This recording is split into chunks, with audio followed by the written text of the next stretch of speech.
നമസ്കാരം. രഞ്ജിത്ത് ഇംഗ്ലീഷിൻ്റെ പുതിയൊരു ക്ലാസ്സിലേക്ക് സ്വാഗതം. ഇനി നടക്കാൻ പോകുന്ന സെക്രട്ടേറിയറ്റ് അസിസ്റ്റന്റ് എക്സാം, അതുപോലെ തന്നെ മറ്റ് ഡിഗ്രി ലെവൽ എക്സാംസ്, ഇവയ്ക്ക് വേണ്ടിയുള്ള പ്രത്യേക പ്രിപ്പറേഷൻ ക്ലാസ്സാണിത്. ഈ ക്ലാസ്സിൽ നമ്മൾ ഉൾപ്പെടുത്തിയിരിക്കുന്നത് നമ്മുടെ പരീക്ഷയിൽ നമ്മളെ കുഴപ്പിക്കാൻ സാധ്യതയുള്ള 10 വെറൈറ്റി ക്വസ്റ്റ്യൻസാണ്. തീർച്ചയായിട്ടും ഇത് ഡിഗ്രി ലെവൽ ക്വസ്റ്റ്യൻസ് തന്നെയാണ്. അപ്പോൾ എന്തായാലും നമുക്ക് നമ്മുടെ ഫസ്റ്റ് ക്വസ്റ്റ്യനിലേക്ക് വരാം. നോക്കുക. It is too expensive and probably out of date at dash. ഇവിടെ ഒരു ഇഡിയത്തിൻ്റെ അല്ലെങ്കിൽ ഒരു ഫ്രേസിൻ്റെ പകുതി തന്നിട്ടുണ്ട്. അതാണിത്, ഈ അറ്റ്. ഈ പറയുന്ന ഇഡിയത്തിൻ്റെ പകുതി തന്നിട്ടുണ്ട്, അതാണ് അറ്റ്. ഇനി ബാക്കിയും കൂടെ നമ്മൾ ചേർത്താൽ മതി. അപ്പോൾ ബാക്കി ഭാഗമാണ് ഈ തന്നിരിക്കുന്നത്. അറ്റ്ലീസ്റ്റ് ആണോ, അല്ലെങ്കിൽ ലീസ്റ്റ് ആണോ, മോസ്റ്റ് ആണോ, ദാറ്റ് ആണോ, വൺസ് ആണോ? നമ്മൾ മനസ്സിലാക്കേണ്ട കാര്യം, ഇവിടെ ഈ പറയുന്ന സെൻറ്റൻസിന് പൂർണ്ണമായ അർത്ഥം നൽകണമെങ്കിൽ, അല്ലെങ്കിൽ പൂർണ്ണമായ അർത്ഥം കിട്ടണമെങ്കിൽ ഇവിടെ ഈ പറയുന്ന ദാറ്റ് വന്നേ പറ്റത്തുള്ളൂ. ദാറ്റ്, ഈ ദാറ്റ് വന്നാലാണ് ശരിയാവുക. ഇനി എന്തായിരിക്കും അറ്റ് ദാറ്റ് എന്ന് പറയുന്ന ഇഡിയത്തിൻ്റെ അർത്ഥം? അറ്റ് ദാറ്റ് എന്ന് വെച്ച് കഴിഞ്ഞാൽ ഇൻ അഡീഷൻ ടു അല്ലെങ്കിൽ ഓൾസോ എന്നൊക്കെയാണ്. എന്താണ് ഇൻ അഡീഷൻ ടു? നമുക്കറിയാം ഇൻ അഡീഷൻ ടു എന്ന് വെച്ചാൽ കൂടാതെ എന്നർത്ഥം, അല്ലെങ്കിൽ ബിസൈഡ്സ് അല്ലേ എന്നൊക്കെയാണ് അർത്ഥം, അല്ലെങ്കിൽ ഓൾസോ കൂടാതെ എന്നൊക്കെയാണ് അർത്ഥം വരിക. അപ്പോൾ ഇവിടെ ആ ഒരർത്ഥമാണ് വരേണ്ടത്. നമുക്കൊന്ന് വായിച്ചു നോക്കാം കറക്റ്റ് ആവുമെന്ന്. ഇറ്റ് ഈസ് ടു എക്സ്പെൻസീവ്, ഏതൊരു കാര്യത്തെക്കുറിച്ചാണ് പറയുന്നത്. അത് വളരെ എക്സ്പെൻസീവാണ്. ആൻഡ് പ്രോബബിളി, മിക്കവാറും അതെങ്ങനെയുമാണ്, ഔട്ട് ഓഫ് ഡേറ്റ്. അപ്പം probably out of date also എന്നാണ് ഉദ്ദേശിക്കുന്നത്. അല്ലെങ്കിൽ ഇൻ അഡീഷൻ ടു എന്നൊരർത്ഥമാണ് ഇവിടെ വരേണ്ടത്. ഇൻ അഡീഷൻ ടു അല്ലെങ്കിൽ ഓൾസോ എന്നൊരർത്ഥമാണ് ഇവിടെ വരേണ്ടത്. അങ്ങനെ വന്നിരിക്കുന്ന ഏതാ ഈ പറഞ്ഞ, അല്ലെങ്കിൽ ആ അർത്ഥം നൽകുന്ന ഇഡിയം അല്ലെങ്കിൽ ഫ്രേസ് എന്ന് പറയുന്നത് എന്തായിരിക്കും? അറ്റ് ദാറ്റ് ആണ്. അല്ലെങ്കിൽ അറ്റ് ദാറ്റിന് അങ്ങനെ ഒരു മീനിങ് ഉണ്ട്. അപ്പോൾ അങ്ങനെ വെച്ച് നോക്കുമ്പോൾ ഇവിടെ കറക്റ്റ് ആൻസർ ദാറ്റ് ആണ്. തീർച്ചയായിട്ടും ഇതൊരു വെറൈറ്റി ക്വസ്റ്റ്യൻ ആണ്. നമ്മൾ പ്രതീക്ഷിക്കാത്ത, നമ്മളെ എന്നാൽ കുഴപ്പിക്കാൻ സാധ്യതയായിട്ടുള്ളൊരു ചോദ്യമാണ്. അപ്പോൾ അതുകൊണ്ട് അറ്റ് ദാറ്റ് എന്ന് പറയുന്നത് ഇഡിയമാണ് അല്ലെങ്കിൽ ഫ്രേസ് ആണ്. അതിൻ്റെ അർത്ഥം മനസ്സിലാക്കി വെക്കുക. ഇൻ അഡീഷൻ ടു അല്ലെങ്കിൽ ഓൾസോ എന്നാണ് അർത്ഥം. അപ്പോൾ ഇവിടെ ദാറ്റ് ആണ് കറക്റ്റ് ആൻസർ. ഇനി അടുത്ത ചോദ്യം നമുക്ക് നോക്കാം.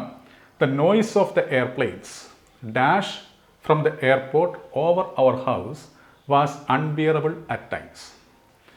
ഇവിടെ നോക്കുമ്പോൾ നമ്മൾ ഈ പറയുന്ന എ അല്ലെങ്കിൽ സി, ഈ രണ്ട് ഓപ്ഷനിലായിരിക്കും നമ്മൾ നോക്കാൻ കൂടുതൽ സാധ്യത. കാരണം എന്താ?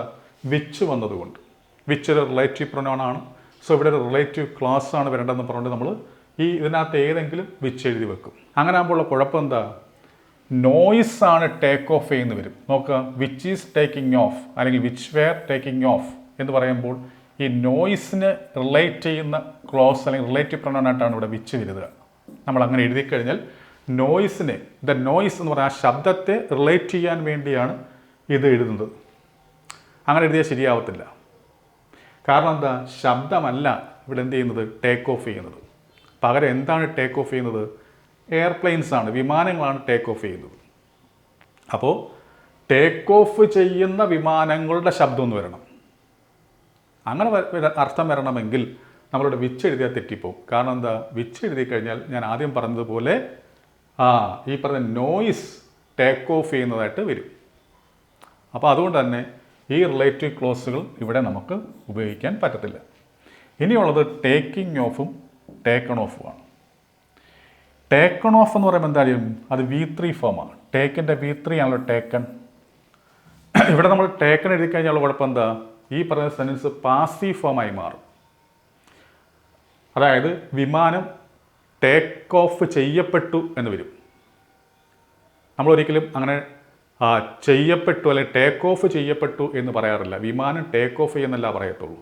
സബ്ജക്റ്റിൽ തുടങ്ങുന്ന ഒരു സെൻറ്റൻസിന് പാസീവ് ഫോം ശരിയാവത്തില്ല. നമുക്ക് ആക്റ്റീവ് ഫോം തന്നെ വരണം. അപ്പോൾ അതുകൊണ്ട് തന്നെ ഇവിടെ ടേക്കൺ ഓഫ് ശരിയാവത്തില്ല. കാരണം ടേക്കൺ ഓഫ് കൊടുത്തു കഴിഞ്ഞാൽ എന്തായി മാറും? പാസീവ് ഫോമിലേക്ക് അല്ലെങ്കിൽ ആ ഒരു അർത്ഥം നൽകും. അപ്പോൾ അതുകൊണ്ട് ടേക്കൺ ഓഫ് പറ്റത്തില്ല. പിന്നെ നമുക്ക് എന്തേ ഉള്ളൂ? ടേക്കിംഗ് ഓഫേ ഉള്ളൂ. ഇതാണ് കറക്റ്റ് ആൻസർ, ടേക്കിംഗ് ഓഫ്. അപ്പം അങ്ങനെ വരും the noise of the airplanes. അപ്പം എന്താണ്? ടേക്കിംഗ് ഓഫ്, അതായത് ടേക്ക് ഓഫ് ചെയ്യുന്ന വിമാനങ്ങളുടെ ശബ്ദം. ആ രീതിയിൽ അർത്ഥം വരണമെങ്കിൽ നമ്മൾ ഈ പറയുന്ന ഈ ബി എന്ന് പറയുന്ന ഓപ്ഷനെ എഴുതാൻ പറ്റത്തുള്ളൂ. ഇവിടെ അതാണ് ഉദ്ദേശിക്കുന്നത്. സോ ബി ആണ് കറക്റ്റ് ആൻസർ. ഓക്കെ, ബി ആണ് നമ്മുടെ ശരിയായിട്ടുള്ള ആൻസർ. ഓക്കെ, ഇനി അടുത്ത ചോദ്യം. The boy who failed exam has to take another one.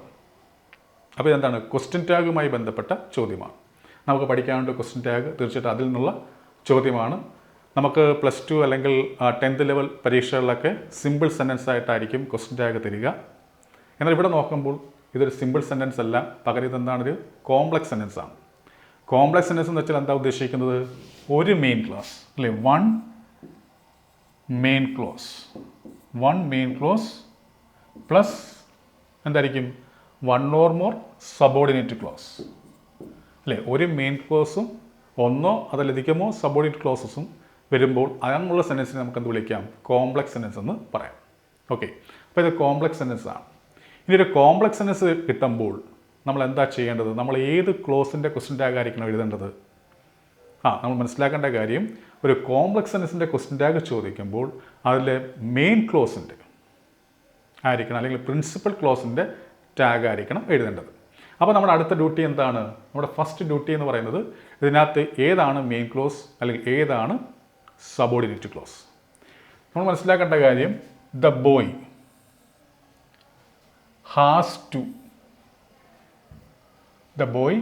Has to take another one. ഇത്രയുമാണ് ഇവിടുത്തെ അല്ലെങ്കിൽ ഈ പറയുന്നതാണ് ഇവിടുത്തെ മെയിൻ ക്ലോസ്. ഇതിനകത്തെ ഹൂ ഫെയിൽ ദ എക്സാം എന്ന് പറയുന്നത് ഇവിടുത്തെ സബോർഡിനേറ്റ് ക്ലോസ് ആണ്. ഇപ്പോൾ ഇവിടുത്തെ മെയിൻ ക്ലോസ് ഏതാണ്? The boy has to take another one. ആ ബോയ്ക്ക് മറ്റൊരു പരീക്ഷയും കൂടെ എഴുതേണ്ടതായിട്ടുണ്ട് എന്നാണ് ഉദ്ദേശിക്കുന്നത്. അപ്പം ഇതെന്ന് പറയുന്നത് ഹൂ ഫെയിൽ ദ എക്സാം എന്ന് പറയുന്നത് ഇവിടുത്തെ സബോർഡിനേറ്റ് ക്ലോസ് ആണ്. അപ്പോൾ നമ്മൾ മെയിൻ ക്ലോസിനെ കണ്ടെത്തി. ഇനി നമുക്ക് എന്ത് ചെയ്യാം? ക്വസ്റ്റ്യൻ ടാഗ് എഴുതാം. ക്വസ്റ്റ്യൻ ടാഗ് എങ്ങനെയാണ് എഴുതേണ്ടത്? നമുക്ക് തന്നിരിക്കുന്നത് സഹായകരെ നേരിട്ട് തന്നിട്ടുണ്ടോ എന്ന് നോക്കുക. അങ്ങനെ നേരിട്ട് തന്നിട്ടില്ല എങ്കിൽ നമ്മൾ എന്ത് ചെയ്യണം? അതിനെ സ്പ്ലിറ്റ് ചെയ്യണം. ഇവിടെ നോക്കുമ്പോൾ നമുക്കിവിടെ ഹാസ് എന്ന് പറഞ്ഞ സഹായക്രിയ അല്ലെങ്കിൽ ആ തരത്തിൽ നമുക്ക് കാണാൻ കഴിയുന്നു. സോ നമ്മൾ എന്ത് ചെയ്യും? ഹാസ് എഴുതും അല്ലേ, ഹാസ് എഴുതുന്നു. എന്നിട്ട് നമ്മുടെ ഈ മെയിൻ ക്ലോസ് നോക്കുക. മെയിൻ ക്ലോസ് പോസിറ്റീവാണോ നെഗറ്റീവാണോ നോക്കുക. നോക്കുമ്പോൾ ഇവിടെ നെഗറ്റീവ് വേർഡ്സ് ഒന്നും ഇല്ല. സോ ഇത് പോസിറ്റീവായിട്ടുള്ള ഒരു ഒരു ക്ലോസ് ആണ്. അപ്പോൾ അങ്ങനെ ആകുമ്പോൾ നമുക്ക് ഈ നമ്മുടെ ടാഗ് എന്താക്കണം? നെഗറ്റീവ് ആക്കണം. അപ്പോൾ നമ്മൾ എന്ത് ചെയ്യും? നോട്ടിൻ്റെ ചെറിയ രൂപമായ ഇൻറ്റ് നമ്മൾ ചേർക്കുന്നു. അപ്പോൾ ഹാസിൻറ്റ്, പിന്നെ ഈ ബോയ് ആണ് ഇവിടുത്തെ സബ്ജക്റ്റ്, അതിൻ്റെ പ്രൊനൗൺ ഹി. നമ്മളത് ഹാസിൻ ഹി എന്ന് പറയുന്ന ബി എന്ന് പറയുന്ന ഓപ്ഷൻ എഴുതി വെക്കും. പക്ഷേ തെറ്റാണ്. ഇവിടെ ഇത് തെറ്റാണ്. കാരണം എന്താ? നമ്മൾ മനസ്സിലാക്കേണ്ട കാര്യം, ഇവിടെ ഹാസ് ഹാവ് ഹാഡ് അല്ലേ, അതിൻ്റെ പ്രൈമറി യൂസസും ഉണ്ട്, സെക്കൻഡറി യൂസസും ഉണ്ട്. ഹാസിനും ഹാവിനും ഹാഡിനും. ഹാസിൻ്റെ ഹാവിൻ്റെ ഹാഡിൻ്റെയും പ്രൈമറി യൂസസ് എന്താണ്? അല്ലെങ്കിൽ പ്രൈമറി യൂസ് എന്താണ്?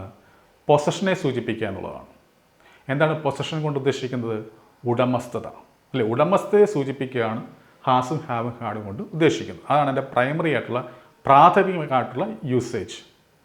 അപ്പോൾ അത്തരത്തിൽ വരുമ്പോൾ അല്ലേ, ഇവിടെ ഈ പറയുന്ന സെൻറ്റൻസ് അല്ലെങ്കിൽ ഈ ക്ലോസ് ഇത്തരത്തിൽ ഉടമസ്ഥയെ സൂചിപ്പിക്കുന്നത് ആയിരുന്നുവെങ്കിൽ നമുക്ക് എന്താകുമായിരുന്നു? ഹാസിൻ്റെ ഹി എന്ന് എഴുതാമായിരുന്നു.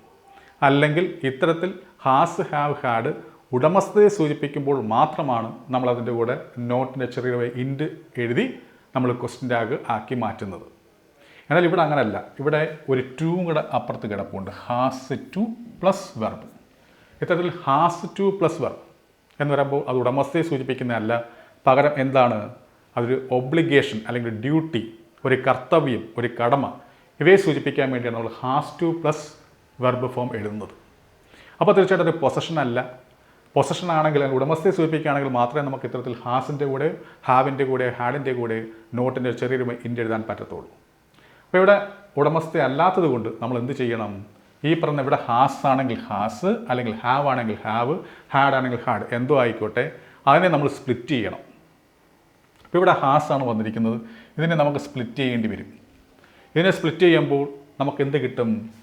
ഡസ് പ്ലസ് ഹാവ് കിട്ടും. ഡസ് പ്ലസ് ഹാവ് അല്ലേ, ഡസ് പ്ലസ് ഹാവ്. അപ്പോൾ ഹാസ് എന്ന് പറഞ്ഞാൽ നമുക്ക് സ്പ്ലിറ്റ് ചെയ്താൽ നമുക്ക് എന്ത് കിട്ടും? ഡസ് പ്ലസ് ഹാവ് കിട്ടും. അതേപോലെ ഹാവിനെ, ഇവിടെ ഹാവ് ആയിരുന്നെങ്കിൽ ഹാവിനെ സ്പ്ലിറ്റ് ചെയ്യുമ്പോൾ നമുക്ക് എന്ത് കിട്ടും? Do plus have. എന്താണ്? Do plus have. അതുപോലെ ഹാഡ് ആയിരുന്നെങ്കിലോ ഹാഡിനെ നമുക്ക് സ്പ്ലിറ്റ് ചെയ്യുമ്പോൾ നമുക്ക് എന്ത് കിട്ടും? ഡിഡ് പ്ലസ് ഹാവ്, അല്ലെങ്കിൽ അങ്ങനെ ഡിഡ് പ്ലസ് ഹാവ് ആണ് ഹാഡ്, അല്ലെങ്കിൽ ഡു പ്ലസ് ഹാവ് ആണ് ഹാവ്, ഡസ് പ്ലസ് ഹാവ് ആണ് ഹാസ്. അപ്പോൾ എന്തുകൊണ്ടാണ് നമ്മൾ സ്പ്ലിറ്റ് ചെയ്യാൻ കാരണം? ഇത് ഉടമസ്ഥയെ സൂചിപ്പിക്കുന്നതല്ല. ഉടമസ്ഥയെ സൂചിപ്പിക്കാത്തോളം കാലം നമ്മൾ എന്ത് ചെയ്യണം? അതിന് സ്പ്ലിറ്റ് ചെയ്യണം. അങ്ങനെ സ്പ്ലിറ്റ് ചെയ്യുമ്പോൾ നമുക്ക് അതിൽ നിന്ന് സഹായക്രിയ കിട്ടും. ഇപ്പോൾ ഇവിടെ ഹാസിനെ സ്പ്ലിറ്റ് ചെയ്തപ്പോൾ നമുക്ക് ഡസ് പ്ലസ് ഹാവ് ആയി. അതിനകത്ത് സഹായക്രിയ ഇതാണ്, ഡസ് ആണ്. ആ ഡസ്സിനെ നമ്മൾ കൊണ്ടുവരിക, എന്നിട്ട് നോക്കുക നമ്മുടെ മെയിൻ ക്ലോസ് പോസിറ്റീവാണ്. സോ നമ്മൾ നോട്ടിൻ്റെ ചെറിയ ഇൻറ്റ് ആഡ് ചെയ്യണം അല്ലേ? അപ്പോൾ ഡസിൻ്റെ കൂടെ ഇൻറ്റ് ആഡ് ചെയ്യണം. അപ്പോൾ ഡസിൻ്റെ ദെൻ ദ ബോയുടെ പ്രൊനൗൺ ഹി. അപ്പോൾ ഇതാണ് കറക്റ്റ് ആൻസർ. ഡസിൻ ഹി എന്നുള്ളതാണ് ശരിയായിട്ടുള്ള ആൻസർ. അപ്പോൾ ശ്രദ്ധിച്ച് ചെയ്യേണ്ട കാര്യമാണ്. ഇത്തരത്തിലുള്ള ഗ്രാജുവേറ്റ് ലെവൽ പരീക്ഷകൾ ഇത്തരത്തിലുള്ള കോംപ്ലക്സ് ആയിട്ടുള്ള അല്ലെങ്കിൽ കോമ്പൗണ്ട് സെൻറ്റൻസോ കോംപ്ലക്സ് സെൻറ്റൻസുകളൊക്കെ ആയിരിക്കും പലപ്പോഴും ക്വസ്റ്റ്യൻ ടാഗിൽ വരിക. നമ്മുടെ യൂട്യൂബ് ക്ലാസ്സിനോടൊപ്പം തന്നെ നമ്മുടെ ലേണിംഗ് ആപ്പിലൂടെ ഇതിനോടകം തന്നെ നമ്മൾ സെക്രട്ടേറിയറ്റ് അസിസ്റ്റൻറ്റിനും മറ്റ് ഡിഗ്രി ലെവൽ എക്സാംസിനും വേണ്ടി നമ്മൾ ഓൺലൈൻ ക്ലാസ് തുടങ്ങിയിട്ടുണ്ട്. അപ്പോൾ അതിൽ ചേരാൻ താല്പര്യമുണ്ടെങ്കിൽ താഴെ നമ്മുടെ ലേണിംഗ് ആപ്പിൻ്റെ ലിങ്ക് കൊടുത്തിട്ടുണ്ട്, അതുവഴി നിങ്ങൾക്ക് ജോയിൻ ചെയ്യാവുന്നതാണ്. പിന്നെ നമ്മുടെ കോഴ്സിനെ കുറിച്ച് കൂടുതൽ ഡീറ്റെയിൽഡ് ആയിട്ട് കാര്യങ്ങൾ അറിയണമെങ്കിൽ നമ്മൾ താണ്ട് ഇവിടെ for online course details WhatsApp number കൊടുത്തിട്ടുണ്ട്. ഈ വാട്സപ്പ് നമ്പറിലൂടെ ആ ഡീറ്റെയിൽസ് അറിയാവുന്നതാണ്. ഓക്കെ, അപ്പോൾ നമ്മുടെ ഈ പറയുന്ന കോഴ്സിൽ നമ്മൾ ടോപ്പിക് വൈസ് ആയിട്ടുള്ള ക്ലാസ്സുകളാണ് നമ്മൾ ഉൾപ്പെടുത്തിയിരിക്കുന്നത്. ഓക്കെ, അപ്പോൾ താല്പര്യമുണ്ടെങ്കിൽ ചേരുക. അപ്പം അവിടെയൊക്കെ ആ ക്ലാസ്സിലൊക്കെ നമ്മൾ ഇതെല്ലാം ചർച്ച ചെയ്യുന്നുണ്ട്. പ്രധാനപ്പെട്ട ബേസിക് ആയിട്ടുള്ളതും അതുപോലെ അഡ്വാൻസ്ഡ് ആയിട്ടുള്ള എല്ലാ കാര്യങ്ങളും ചർച്ച ചെയ്താണ് നമ്മുടെ കോഴ്സ് മുന്നോട്ട് പോകുന്നത്. നമുക്ക് ഡെയിലി ലൈവ് മോക്ക് ടെസ്റ്റ് ഉണ്ട്. ഓക്കെ, അപ്പോൾ എന്തായാലും നമുക്ക് അടുത്ത ചോദ്യത്തിലേക്ക് വരാം. അപ്പോൾ ഇവിടെ ആൻസർ എന്താണ്? ഡസിൻ ഹി ആണ്. ഇനി അടുത്ത ക്വസ്റ്റ്യനിൽ നമുക്ക് വരാം. നോക്കുക, നാലാമത്തെ ക്വസ്റ്റ്യൻ അല്ലേ? നാലാമത്തെ ക്വസ്റ്റ്യൻ ആണ് ഇനി അടുത്തത്. She dash aside her book and went to answer the phone. ഇതാണ് ചോദ്യം. ഇപ്പോൾ ഇവിടെ എന്താ ഉദ്ദേശിക്കുന്നത്? അവളുടെ ബുക്ക് മാറ്റി വെച്ചു, അങ്ങോട്ട് മാറ്റി വെച്ചു. എന്നിട്ട് എന്ത് ചെയ്തു? ഫോൺ എടുക്കുവാൻ വേണ്ടി അല്ലേ പോയി. അവിടെ ഫോൺ റിങ് ചെയ്യുന്നുണ്ടായിരുന്നു, ആ ഫോൺ എടുക്കുവാൻ വേണ്ടി പോയി. അപ്പോൾ ഇവിടെ വെച്ചു എന്നൊരർത്ഥമാണ് വരേണ്ടത്. കാരണം ബുക്ക് മാറ്റി വെച്ചു, അപ്പോൾ വെച്ചു, അപ്പോൾ വെക്കുക എന്നർത്ഥം വരുന്ന സംഭവമാണ്, അല്ലെങ്കിൽ വെച്ചു എന്നൊരർത്ഥമാണ് വരേണ്ടത്. വെക്കുക എന്ന് പറയുന്ന വാക്കിൻ്റെ ഇംഗ്ലീഷ് എന്താണ്? ലേ ആണ്. എന്താണ്? ലേ. ലേ എന്ന് വെച്ച് കഴിഞ്ഞാൽ വെക്കുക എന്നർത്ഥം. അപ്പോൾ വെച്ചു എന്ന് പറയണമെങ്കിലോ ലെയ്ഡ്. അപ്പോൾ ഇത് V1, ഇത് V2, ഇനി V3. ഇതിൻ്റെ V3 എന്ത് തന്നെ ആയിരിക്കും? ലെയ്ഡാണ്. നമുക്കിവിടെ V2 മതി. കാരണം എന്താ? Simple past. വെൻ്റ് എന്ന് പറയുമ്പോൾ സിമ്പിൾ പാസ്റ്റ് ആണല്ലോ. സോ സിമ്പിൾ പാസ്റ്റിൽ നടക്കുന്ന കാര്യമാണ്. അപ്പോൾ V2 ഫോം ആണ് വരേണ്ടത്. അപ്പോൾ ഇവിടെ ലെയ്ഡാണ് വരേണ്ടത്. LAID, ലെയ്ഡാണ് കറക്റ്റ് ആൻസർ അല്ലേ? കറക്റ്റ് ആൻസർ ലെയ്ഡാണ്. അപ്പോൾ ഇവിടെ C ആണ് ശരിയായിട്ടുള്ള ആൻസർ. ഇനി നമ്മൾ മനസ്സിലാക്കേണ്ട കാര്യം, ഈ ലേ എന്ന് പറയുന്നത് V2 ആയിട്ട് നമുക്ക് ഉപയോഗിക്കാം. ഇവിടെ V1 ആയിട്ട് ഉപയോഗിച്ചിരിക്കുന്നില്ലേ? V1 ആയിട്ട് ഉപയോഗിച്ചപ്പോൾ വെക്കുക എന്നർത്ഥം. എന്നാൽ ഈ ലേ തന്നെ നമുക്ക് V2 ആയിട്ട് ഉപയോഗിക്കാം. എന്തിൻ്റെ V2 നോക്കുക? ലൈയുടെ V2 ആയിട്ട് നമുക്ക് ലേ ഉപയോഗിക്കാം. അതിൻ്റെ V3 ആയിട്ട് നമുക്ക് ലേന് ഉപയോഗിക്കാം.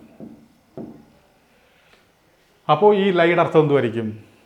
ഇത്തരത്തിൽ ലേ V2 ആയി വരുന്ന ലൈയുടെ അർത്ഥം എന്തുമായിരിക്കും? കിടക്കുക എന്നർത്ഥം. അപ്പോൾ ഈ ലൈയുടെ അർത്ഥം കിടക്കുക, ഇത് കിടന്നു, അതിൻ്റെ V3 ആണ് ലൈ. ഇനി ലൈക്ക് വേറൊരു അർത്ഥമുണ്ട്. എന്ത്? കള്ളം പറയുക എന്നൊരർത്ഥമുണ്ട്. ലൈക്ക് കള്ളം പറയുക എന്നൊരർത്ഥമുണ്ട്.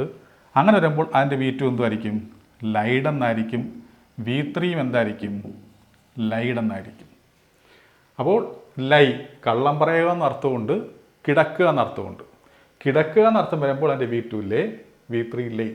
എന്നാൽ കള്ളം പറയുക എന്നർത്ഥത്തിൽ ലൈ വരുമ്പോൾ അതിൻ്റെ V2 എന്തായിരിക്കും? ലൈഡായിരിക്കും, V3 ലൈഡായിരിക്കും.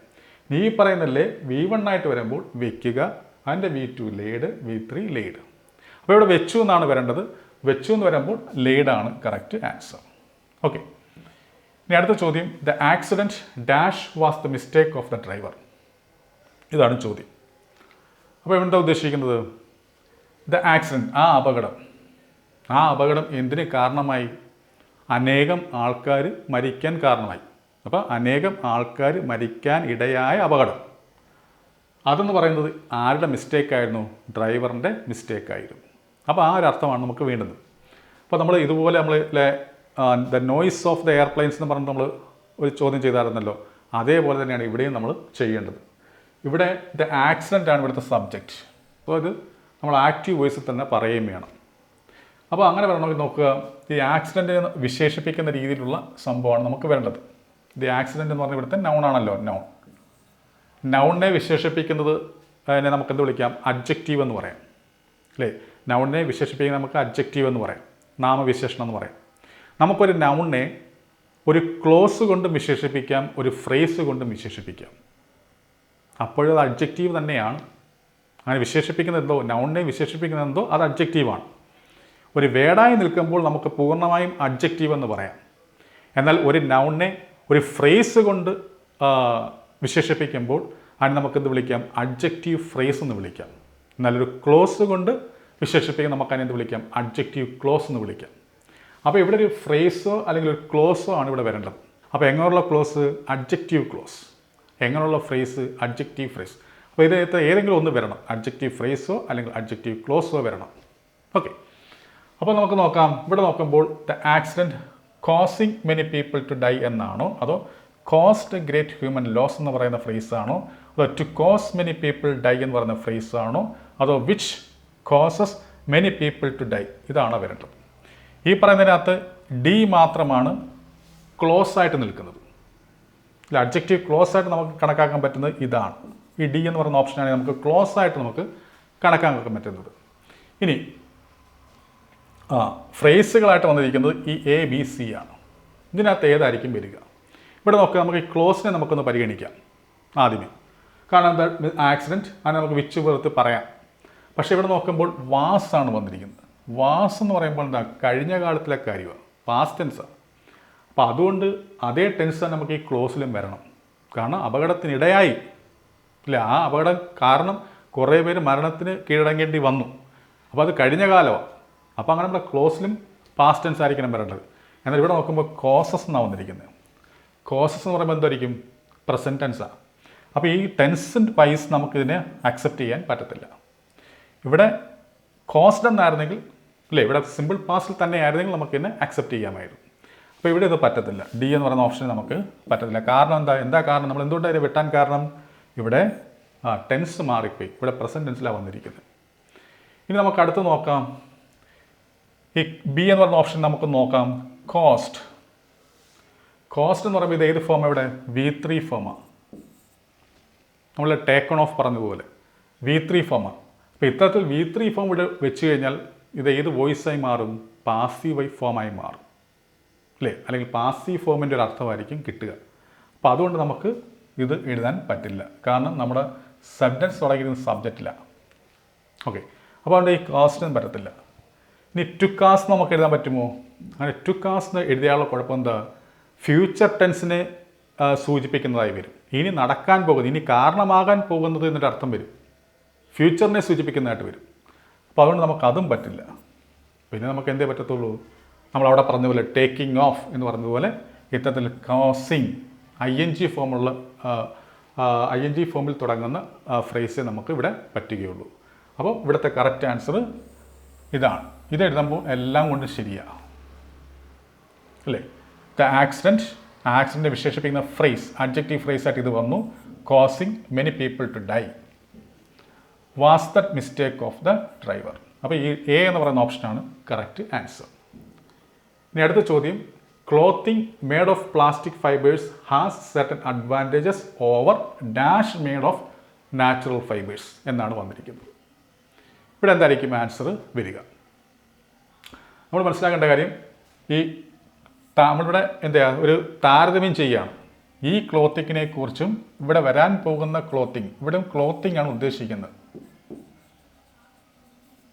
ക്ലോത്തിങ്, അതായത് clothing made of plastic fibres has certain advantage over clothing made of natural fibres. അതായത് പ്ലാസ്റ്റിക് ഫൈബേഴ്സ് കൊണ്ടുണ്ടാക്കിയ ക്ലോത്തിങ്ങിന് എന്തിനേക്കാളും അഡ്വാൻറ്റേജ് ഉണ്ടെന്നാണ് പറയുന്നത്? നാച്ചുറൽ ഫൈബേഴ്സ് കൊണ്ട് ഉണ്ടാക്കി ക്ലോത്തിങ്ങിൻ്റെ മേലൊരു അഡ്വാൻറ്റേജ് ഉണ്ടെന്നാണ് ഉദ്ദേശിക്കുന്നത്, അല്ലെങ്കിൽ അഡ്വാൻറ്റേജസ് ഉണ്ടെന്നാണ് പറയുന്നത്. അപ്പോൾ നമുക്ക് ഇവിടെയും വേണമെങ്കിൽ ക്ലോത്തിങ് എന്ന് പറയാം. പക്ഷേ അങ്ങനെ നമ്മൾ റെപ്പറ്റീഷൻ സംഭവിക്കും. ഇത്തരത്തിൽ റെപ്പറ്റീഷൻ വരുന്ന സാഹചര്യത്തിൽ അല്ലേ? ഇങ്ങനെ റെപ്പറ്റേഷൻ വരുന്ന സാഹചര്യത്തിൽ ആ റെപ്പറ്റേഷനെ അവോയ്ഡ് ചെയ്യാൻ വേണ്ടി നമ്മളെപ്പോഴും ഉപയോഗിക്കുന്ന ഒന്നാണ് ഈ ദാറ്റ് എന്ന് പറയുന്നത്. അപ്പോൾ ഇവിടെ ദാറ്റ് ആണ് കറക്റ്റ് ആൻസർ. അപ്പോൾ എന്താണ്? Clothing made of plastic fibres has certain advantage over that made of natural fibres. ഇനി അടുത്ത ചോദ്യം, I am trying this alternative cold remedy. It is dash different plant roots and herbs and taste very strange. അപ്പോൾ എന്താ പറയുന്നത്? I am trying this alternative cold remedy. ഞാൻ ഈ പറയുന്ന ഒരു കാര്യങ്ങളാണ് ഞാൻ ഉപയോഗിക്കുന്നത്, അല്ലേ? റെമഡിയായിട്ട്, കോൾഡ് റെമഡിയായിട്ട് ഞാൻ ഉപയോഗിക്കുന്നത് ഇതാണ്. എന്ത്? It is dash different plant roots and herbs and taste very strange എന്നാണ് തന്നിരിക്കുന്നത്. അപ്പോൾ ഇവിടെ കൺസിസ്റ്റിംഗ് ഓഫ് ആണോ, കണ്ടെയ്നിങ് ആണോ, കമ്പോസ്ഡ് ഓഫ് ആണോ, ഇൻക്ലൂഡഡ് ആണോ ഉപയോഗിക്കേണ്ടത്? ഇവിടെ ഓൾറെഡി ഇതാണ് ഇറ്റ് ഈസ് എന്ന് വന്നിട്ടുണ്ട്. ഇറ്റ് ഈസ് എന്ന് പറയുമ്പോൾ ഇവിടെ ഇറ്റ് എന്താ? ഒബ്ജക്റ്റ് ആയിട്ടാണ് നിൽക്കുന്നത്.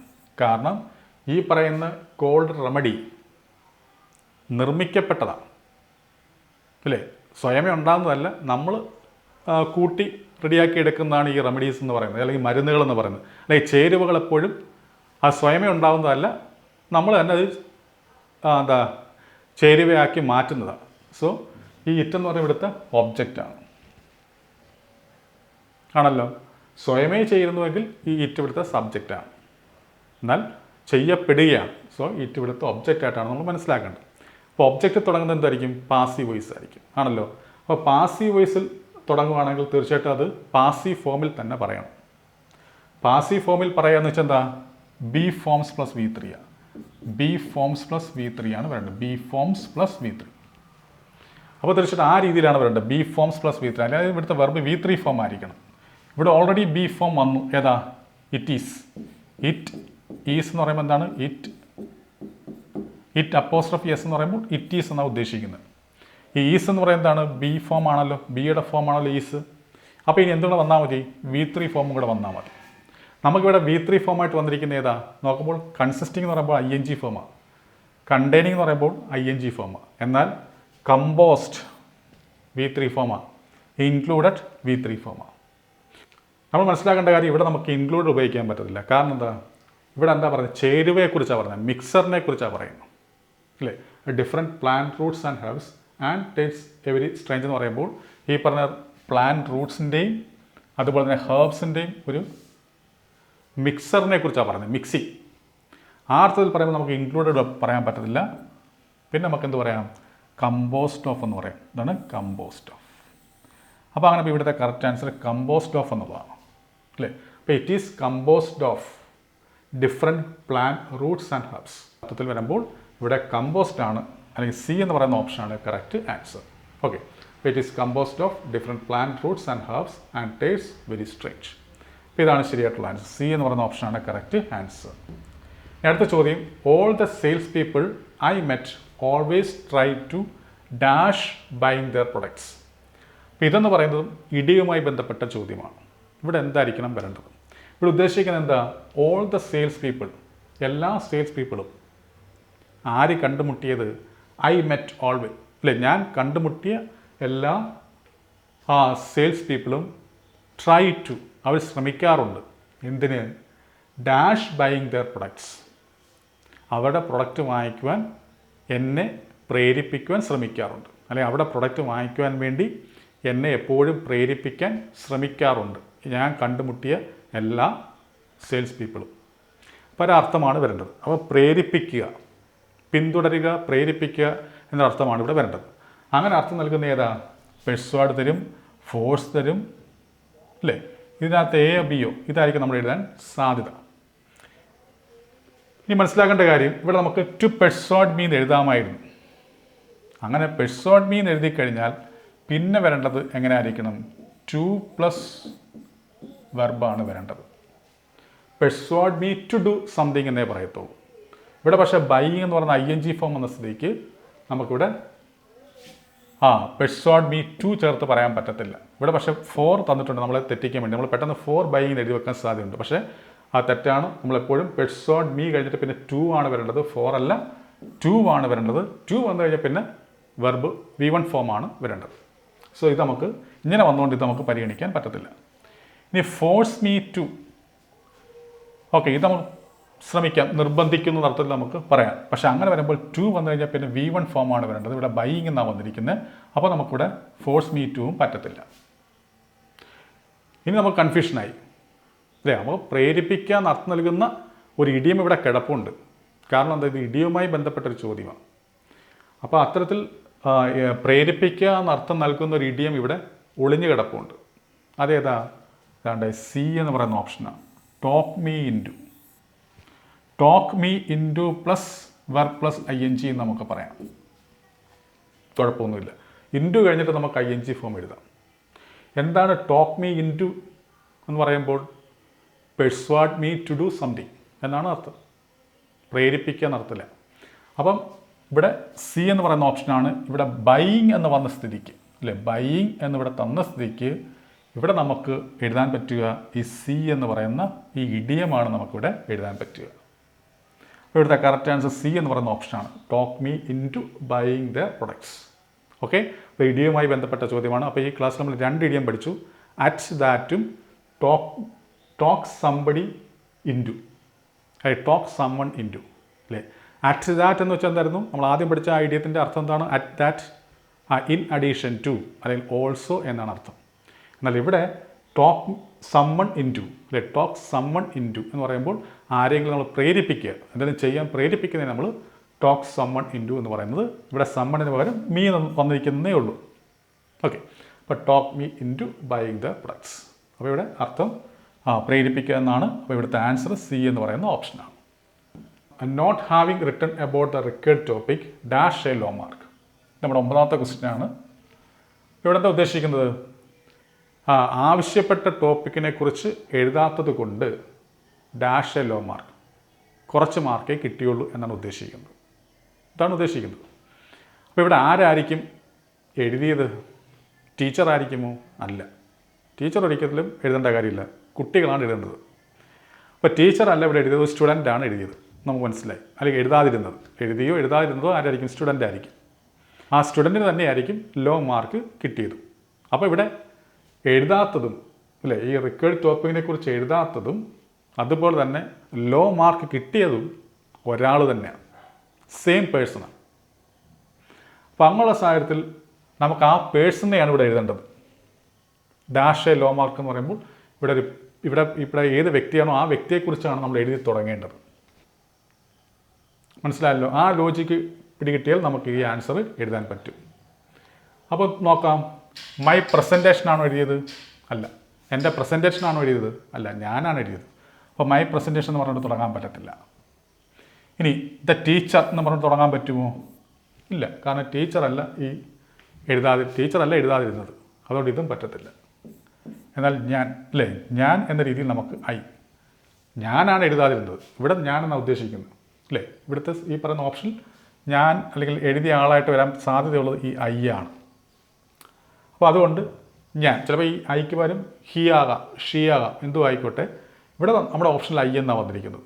ഇവിടെ സാധ്യത എഴുതാതിരുന്നതും ലോ മാർക്ക് കിട്ടിയതും എനിക്കാണ്, അല്ലെങ്കിൽ ഞാനാണ് അല്ലേ, ഞാനാണ് എഴുതാതിരുന്നത്, എനിക്കാണ് ലോ മാർക്ക് കിട്ടിയത്.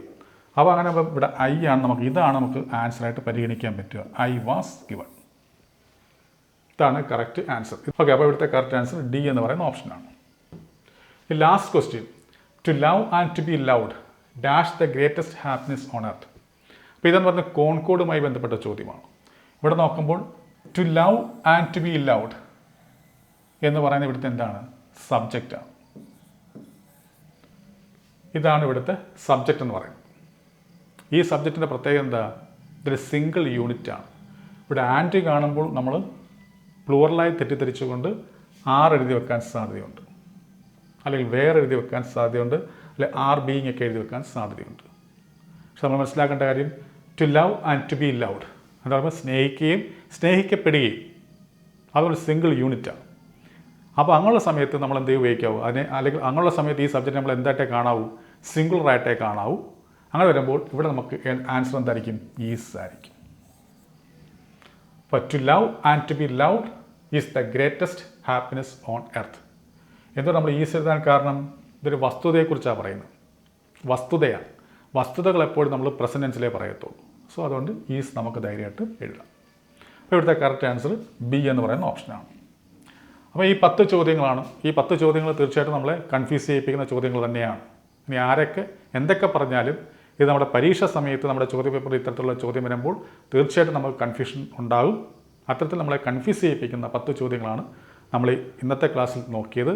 തീർച്ചയായിട്ടും ഇത് ഡിഗ്രി ലെവൽ പരീക്ഷകൾക്ക്, സെക്രട്ടേറിയറ്റ് അസിസ്റ്റൻ്റ് പോലെയുള്ള ഡിഗ്രി ലെവൽ പരീക്ഷകൾക്ക് ഉപകാരപ്പെടുന്ന രീതിയിലുള്ള ക്ലാസ്സാണ് നമ്മളിന്ന് ചെയ്തത്. ഈ ക്ലാസ് നിങ്ങൾക്ക് മനസ്സിലായി ഞാൻ കരുതുന്നു. അങ്ങനെ മനസ്സിലായിട്ട് തീർച്ചയായിട്ടും നിങ്ങൾ ലൈക്ക് ചെയ്യുക, ഷെയർ ചെയ്യുക. ഞാൻ മുമ്പേ പരാമർശിച്ചതുപോലെ നമ്മുടെ യൂട്യൂബ് ക്ലാസ്സിനോടൊപ്പം തന്നെ നമ്മൾ ഇനി നടക്കാൻ പോകുന്ന സെക്രട്ടേറിയറ്റ് അസിസ്റ്റൻ്റ് എക്സാമിനും അതുപോലെ തന്നെ ഡിഗ്രി ലെവൽ പരീക്ഷകൾക്ക് വേണ്ടി നമ്മുടെ ലേണിംഗ് ആപ്പിലൂടെ നമ്മൾ ഓൺലൈൻ കോഴ്സ് നടത്തുന്നുണ്ട്. ആ കോഴ്സിൽ ചേരാൻ താല്പര്യമുണ്ടെങ്കിൽ താഴെ നമ്മുടെ ലേണിംഗ് ആപ്പിൻ്റെ ലിങ്ക് കൊടുത്തിട്ടുണ്ട്. അതുവഴി നിങ്ങൾക്ക് ജോയിൻ ചെയ്യാവുന്നതാണ്. അപ്പോൾ എല്ലാവർക്കും നല്ലൊരു വിജയം ആശംസിച്ചുകൊണ്ട് നിർത്തുന്നു. നന്ദി, നമസ്കാരം.